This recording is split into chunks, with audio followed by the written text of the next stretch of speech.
Chris Lesso here, LTR Drumming Worldwide. We're in the studio, we're getting better every day. LME. LME, one of my favorite acronyms, is Last Mile Excellence. Last Mile Excellence, LME. And I remind myself this in an acronym because this is sometimes the most challenging time to give your best.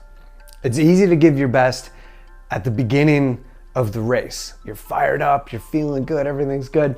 It's at the end of the day, the end of the song, the end of the practice session, the ending of something that usually you're tapped out, you're done, you don't feel like it. And this is sometimes the exact time to dig down and go for LME, Last Mile Excellence.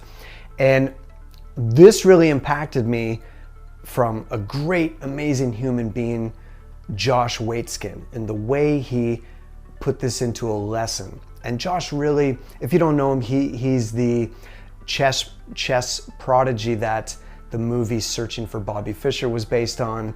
He has a book called The Art of Learning. He's a martial arts enthusiast and champion, and he's just an amazing human being. And I love just listening to him in the lessons he's learned for himself and how he shares them. And this is a great way he really communicates this in terms of going for last mile excellence. So I'm going to share this clip with you after I'm done introing it, and just check out Josh's book and his lessons and the concept of LME, Last Mile Excellence. Josh tells a story in how he learned this from one of his mentors, and it really becomes, when you kind of get the story, it's like a new standard you're going to hold yourself to. And I catch myself now the way I end something, because the key is how you end something carries over into the next time you do it. So your brain and your subconscious and your physiology, it really makes an imprint on how it's going to impact it the next time going forward. So it's like the last impression, almost like you watch a movie or a book and it's like the last page or the last scene that leaves the impact on you going forward.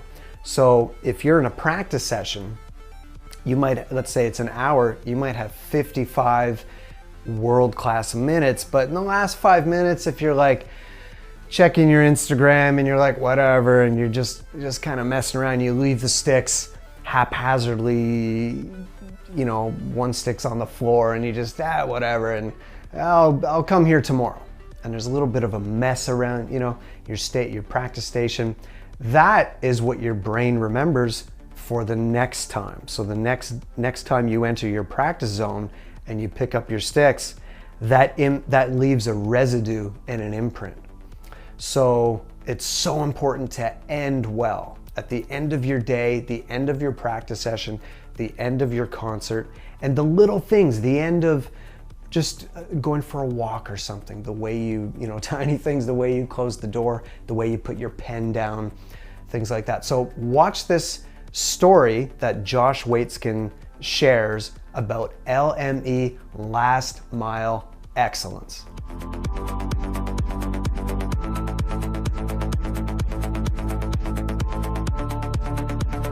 And how well the brain responds to intentional, well-structured practice. And one thing I've observed with you since we met eons ago in these different disciplines is how well you think about in a sense, sort of the micro practice, like per session, let's call it, the meso practice, maybe on a weekly basis, and then the macro practice, how that then can evolve and be programmed over many months.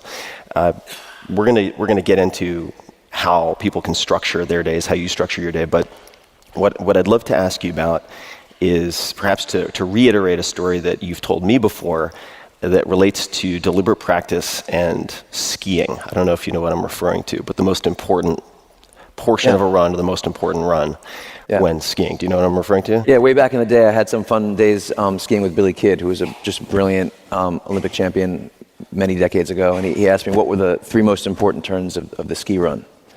And it's an interesting question to sit with, because most people will think it's the middle where it's most where it's most intense, most speed, or the beginning to get your rhythm. He talks about the last 3 turns before you get on the lift, which is where most people are sloppy. Most people kind of lift up, their body mechanic relaxes. But the thing is that the last 3 turns are what you're going to be internalizing unconsciously on the lift ride up. It's true with martial arts training my whole life, always finishing strong, always executing a technique very well. Whether it's reps drilling or a strong sparring session or foiling, surfing, always finishing strong, so that the last thing you do is what's going to probably burn into you most deeply overnight. So harnessing unconscious learning is a huge part of what I do and what I train people to do. And that's something I think it's really important to be deliberate about.